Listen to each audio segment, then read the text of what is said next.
ಶಂಕುಸ್ಥಾಪನೆಯನ್ನು ಆಹಾರ ಮತ್ತು ನಾಗರಿಕ ಸರಬರಾಜು ಇಲಾಖೆ ಸಚಿವರಾದಂಥ KH ಮುನಿಯಪ್ಪನವರು ಮತ್ತು ನಗರಾಭಿವೃದ್ಧಿ ಇಲಾಖೆ ಸಚಿವರಾದಂಥ ಬೈತಿ ಸುರೇಶ್ ಅವರು ಮತ್ತು ಅಧಿಕಾರಿಗಳು ನಾವೆಲ್ಲರೂ ಕೂಡ ಶಂಕುಸ್ಥಾಪನೆಯನ್ನು ನೆರವೇರಿಸಿದ್ದೇವೆ. ಇವತ್ತಿನವರೆಗೆ ಆಹಾರ ಇಲಾಖೆಗೆ ಸ್ವಂತ ಕಟ್ಟಡ ಇರಲಿಲ್ಲ, ಬಾಡಿಗೆ ಕಟ್ಟಡದಲ್ಲಿ ನಡೀತಾ ಇತ್ತು. ನಾಗರಿಕ ಸರಬರಾಜು ಇಲಾಖೆಗೆ ಇತ್ತು ಕಟ್ಟಡ, ಮೌಲ್ಯಮಾಪನ ಇಲಾಖೆಗೆ ಇತ್ತು. ಆದರೆ ಇದಕ್ಕೆ ಆಹಾರ ಇಲಾಖೆಗೆ ಇವತ್ತು ಆಹಾರ ಇಲಾಖೆ ಭಾಳ ಮುಖ್ಯ. ಯಾಕಪ್ಪ ಅಂತಂದರೆ ಆಹಾರ ಇಲಾಖೆಯಿಂದಲೇ ಅನ್ನಭಾಗ್ಯ ಕಾರ್ಯಕ್ರಮವನ್ನು ಇಂಪ್ಲಿಮೆಂಟ್ ಮಾಡ್ತಾ ಇರೋದು. ಅನ್ನಭಾಗ್ಯ ಕಾರ್ಯಕ್ರಮವನ್ನು ಇಂಪ್ಲಿಮೆಂಟ್ ಮಾಡ್ತಾ ಇದ್ದೀವಿ. ಅದಕ್ಕೋಸ್ಕರ ಇದು ವ್ಯವಸ್ಥಿತವಾಗಿ ಇಂಪ್ಲಿಮೆಂಟ್ ಆಗಬೇಕು. ಮತ್ತು ಬಾಡಿಗೆ ಕಟ್ಟಡದಲ್ಲಿ ಎಷ್ಟು ವರ್ಷ ಇರೋದು, ಬಾಡಿಗೆ ಕೊಟ್ಟು ಆ ಕಚೇರಿ ನಡೆಸಬೇಕಾದಂಥ ಪರಿಸ್ಥಿತಿ ಇವತ್ತು ಎಲ್ಲ ಆಹಾರ ಇಲಾಖೆ ಎಲ್ಲ ಕಟ್ಟಡಗಳು ಕೂಡ ಎಲ್ಲ ಕಚೇರಿಗಳು ಕೂಡ ಈ ಕಟ್ಟಡದಲ್ಲಿ ಬರ್ತವೆ. ಒಂದು ಕಡೆಯಿಂದ ಆಡಳಿತ ನಡೀಲಿಕ್ಕೆ ಸುಗಮ ಆಗ್ತದೆ. ಮತ್ತು ಮಂತ್ರಿಗಳು ಕೂಡ ಇಲ್ಲಿ ಬಂದು ಆಹಾರ ಇಲಾಖೆಯಲ್ಲಿ ಅಡ್ಮಿನಿಸ್ಟ್ರೇಷನ್ ಯಾವ ರೀತಿ ನಡೀತದೆ ಇಲ್ಲ ಅಂತಕ್ಕಂಥದ್ದು ಕೂಡ ನೋಡಲಿಕ್ಕೆ ಅನುಕೂಲ ಆಗಿದೆ. ಅದಕ್ಕೋಸ್ಕರ ಆಹಾರ ಭವನ ಕಟ್ಟಡಕ್ಕೆ ಇಲ್ಲಿ ಸುಮಾರು 3/4 ಎಕರೆ ಜಾಗ ಇದೆ. 3/4 ಎಕರೆ ಜಾಗ ಇದೆ. ಆ ಜಾಗದಲ್ಲಿ ಕಟ್ಟಡವನ್ನು ಕಟ್ತಾ ಇದ್ದಾರೆ. ಅದಕ್ಕೆ ಶಂಕುಸ್ಥಾಪನೆಯನ್ನು ಮಾಡಿದ್ವಿ. ಅನಂತಕುಮಾರ್ ಹೆಗಡೆಯವರು ಇದು ಮೊದಲನೇ ಸಲ ಅಲ್ಲ, ಹಿಂದೆ ಮಂತ್ರಿ ಆಗಿದ್ದವರು ಕೂಡ ಹೇಳಿದ್ರು. ಯಾರ ಕಾಲದಲ್ಲಿ ಮಂತ್ರಿ ಆಗಿದ್ದದ್ದು? ನರೇಂದ್ರ ಮೋದಿಯವ್ರ ಕಾಲದಲ್ಲಿ ಮಂತ್ರಿ ಆಗಿದ್ದರು.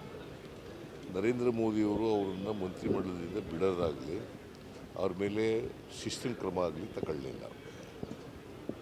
ಇದು BJPಯವರ ಇಡನ್ ಅಜೆಂಡಾ. ಸಂವಿಧಾನ ಬದಲಾವಣೆ ಮಾಡಬೇಕು.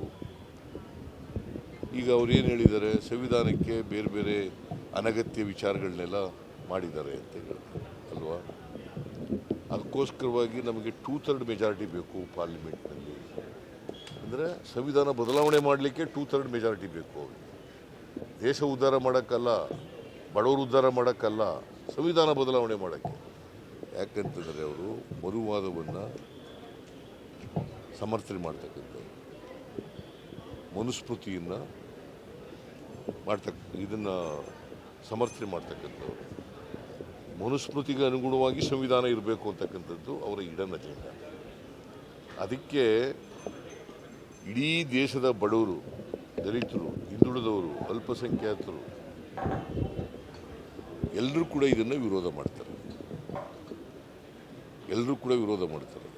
ಒಂದು ವೇಳೆ ಸಂವಿಧಾನ ಬದಲಾವಣೆ ಮಾಡ್ತಕ್ಕಂಥ ಕೆಲಸ ಮಾಡಿದ್ರೆ ಈ ದೇಶದಲ್ಲಿ ರಕ್ತಪಾತ ಆಗ್ತದೆ. ಅದರಿಂದ ಅವ್ರ ಇಡನ್ ಅಜೆಂಡಾ ಇವತ್ತು ಅವನ ಮೂಲಕ, ಅನಂತಕುಮಾರ್ ಹೆಗಡೆ ಮೂಲಕ ಹೇಳಿಸ್ತಾ ಇದ್ದಾರೆ. BJP ಹಿರಿಯ ನಾಯಕರುಗಳು ಅವ್ರ ಮೂಲಕ ಹೇಳಿಸ್ತಾ ಇದ್ದಾರೆ. ಏನು ವೈಯಕ್ತಿಕ ಹೇಳಿಕೆ ಅಂತಂದರೆ ಮಂತ್ರಿಮಂಡಲದಲ್ಲಿ ಇದ್ಕೊಂಡು ವೈಯಕ್ತಿಕ ಆಗ್ತದ? ಸರ್ಕಾರ ಅಂತಂದರೆ ಅದು ಪಕ್ಷದ ಸ್ಟೇಟ್ಮೆಂಟು, ಸರ್ಕಾರದ ಸ್ಟೇಟ್ಮೆಂಟು. ಇವನು MP, ಈಗ ಸಿಟ್ಟಿಂಗ್ MP, ಅವ್ರು ಸ್ಟೇಟ್ಮೆಂಟ್ ಕೊಡ್ತಾರೆ ಅಂದರೆ ಏನು? ಮತ್ತು ಸೀನಿಯರ್ MP, ನಮಗೂ ಅದಕ್ಕೂ ಸಂಬಂಧ ಇಲ್ಲ ಅಂತಂದರೆ ಇಟ್ ಶೋಸ್ BJPಯವರು ಇಡನ್ ಅಜೆಂಡಾ ಮಾಡಬೇಕು. ಯಾಕಂತಂದರೆ ಅವ್ರಿಗೆ ಸರ್ವಾಧಿಕಾರಿನಲ್ಲಿ ನಂಬಿಕೆ ಇಟ್ಕೊಂಡಿದ್ದಾರೆ. ಪ್ರಜಾಪ್ರಭುತ್ವದಲ್ಲಿ ನಂಬಿಕೆ ಇಲ್ಲ ಅವರು. ಸರ್ವಾಧಿಕಾರದಲ್ಲಿ ನಂಬಿಕೆ ಇಟ್ಕೊಂಡಿರ್ತಕ್ಕಂಥದ್ದು. ಸರ್ವಾಧಿಕಾರಿ ವ್ಯವಸ್ಥೆ ತರಬೇಕು ಅಂತಕ್ಕಂಥದ್ದು ಅವರ ಉದ್ದೇಶ. ಮನುಸ್ಮೃತಿ ಜಾರಿ ಕೊಡಬೇಕು ಅಂತಕ್ಕಂಥದ್ದು ಅವರ ಉದ್ದೇಶ. ಮನುಸ್ಮೃತಿಗೆ ಅನುಗುಣವಾದಂಥ ಸಂವಿಧಾನ ಇರಬೇಕು ಅಂತಕ್ಕಂಥದ್ದು ಅವರ ಉದ್ದೇಶ. ಯಾಕಂದರೆ ಇದು ಸಮಾಜ ಬಯಸುತ್ತೆ. ಎಲ್ರಿಗೂ ಅವಕಾಶ ವಂಚಿತರಾಗಿರ್ತಕ್ಕಂಥವ್ರಿಗೆ ನ್ಯಾಯ ಕೊಡ್ತಕ್ಕಂಥದ್ದು ಮಾಡ್ತದೆ. ನಮ್ಮ ಸಂವಿಧಾನದಲ್ಲಿ ಸ್ವಾತಂತ್ರ್ಯ, ಸಮಾನತೆ, ಭ್ರಾತೃತ್ವ.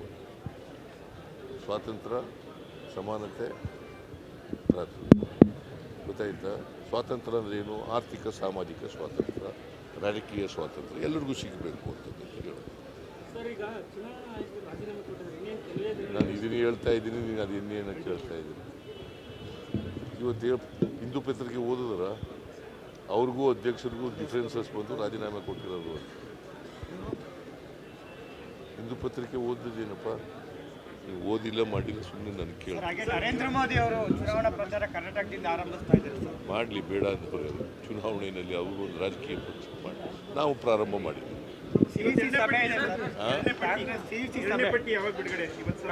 ಸಭೆ ಇದೆಯಲ್ಲ ಸರ್, ಇವತ್ತು ಸ್ಕ್ರೀನಿಂಗ್ ಕಮಿಟಿ ಸಭೆ, ಸೆಂಟ್ರಲ್ ಎಲೆಕ್ಷನ್ ಕಮಿಟಿ ಸಭೆ ಅಲ್ಲ, ಸ್ಕ್ರೀನಿಂಗ್ ಕಮಿಟಿ ಸಭೆ ಇದೆ. ಇಲ್ಲಿ ನಾವು ಶಿಫಾರಸು ಮಾಡ್ತೀವಿ, ಅಲ್ಟಿಮೇಟ್ಲಿ ಎಲೆಕ್ಷನ್ ಕಮಿಟಿಯವರು, ನ್ಯಾಷನಲ್ ಎಲೆಕ್ಷನ್ ಕಮಿಟಿಯವರು ತೀರ್ಮಾನ ಮಾಡ್ತೀವಿ.